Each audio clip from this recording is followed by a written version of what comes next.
Here's how to uncover institutional ownership by using this secret little part of wallmine.com that I don't see too many people talking about. So if you go here to tools and then you go to stock screener, what most people are usually looking at is the data over here. Click on this button to see ownership. So if you have something in your portfolio and you want to see how many institutions own it, which they are the market makers, you want to be able to look. So if you can look and see here with Apple, we can see that there's 60% institutional ownership. Good sign.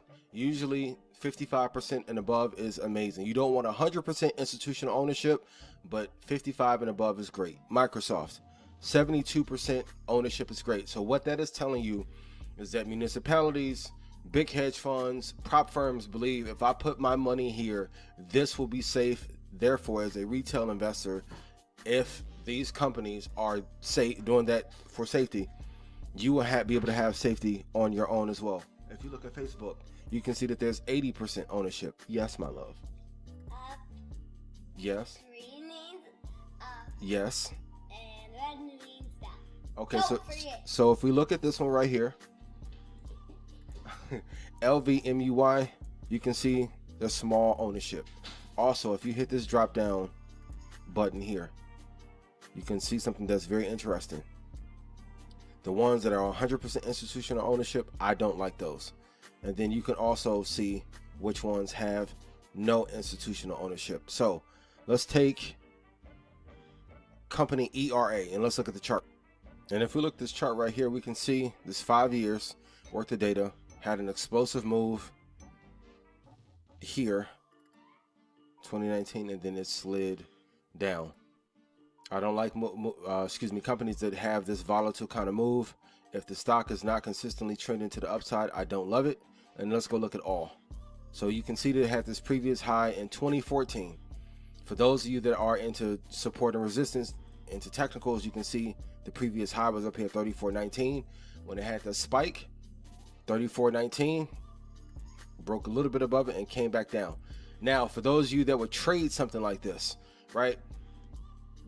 We talked about it before. If the previous high had never been touched and is not being broken, if you're going to trade it, you should exit at the previous high if it isn't a good company. Please write it in chat. That is a super gem. Exit at the previous high if it is not a good company, if you are only going to. And let's look at another one here, HUD. And let's look at all. We can see the same thing. Previous high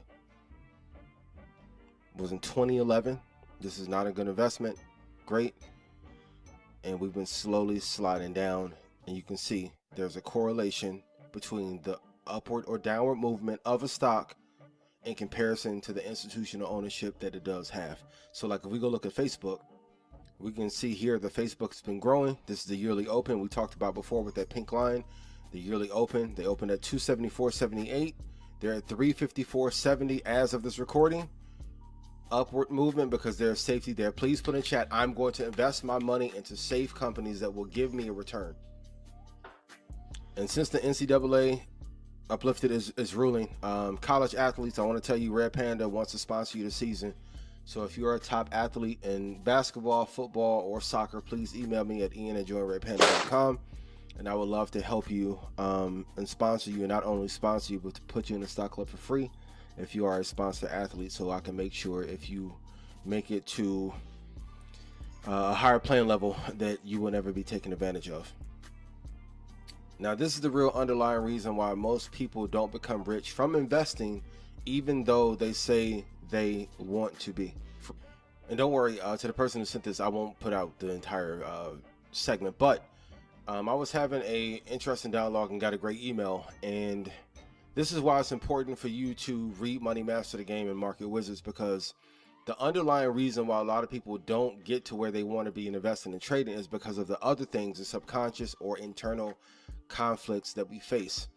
So in chapter 5, Tony Robbins is going over a section where he's talking about how people say that they want money, but what they really want to fulfill is a need or desire emotionally that has not been met. How many of you know it's right to invest every month, but for some reason it hasn't connected, or you have not done it yet? or in a trade, you know you should exit probably at 12 ticks in a move, and you can probably make $2,500 or $5,000 on that trade. But you have emotional circumstances, maybe a fight with a significant other, things are not going well in terms of health, either yours or with a family member, and other things are blocking you. I'm telling you, you have to clear out some of those blockages first, because often we don't feel like we're worthy enough to become wealthy and or rich in this pursuit, because what we really want is respect, admiration, love, security. We want happiness, we want friendship, we want relationship, we want to be close to someone that we love. So let's take a moment to breathe and let that sink in. And I need you to write down in chat, what is the emotional need that you have not healed yet, that you must uncover and fix before wealth and riches will be able to manifest into your life. You have. This was an amazing clip.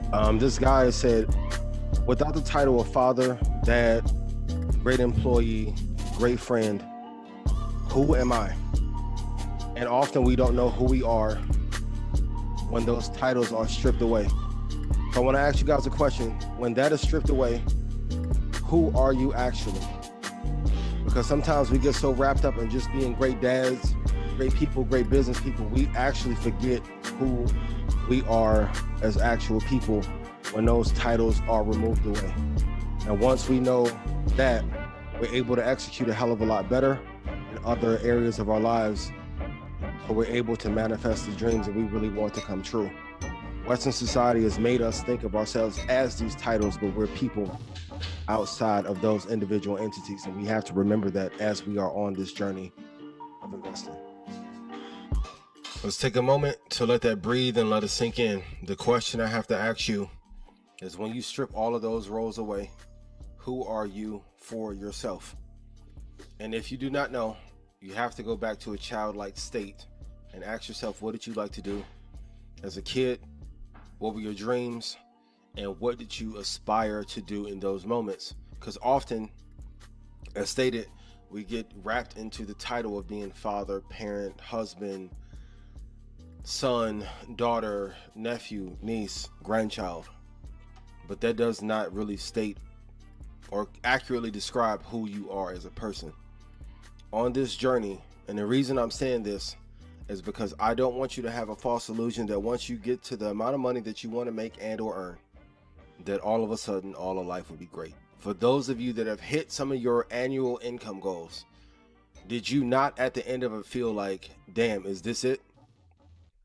There's always this debate of if money buys happiness.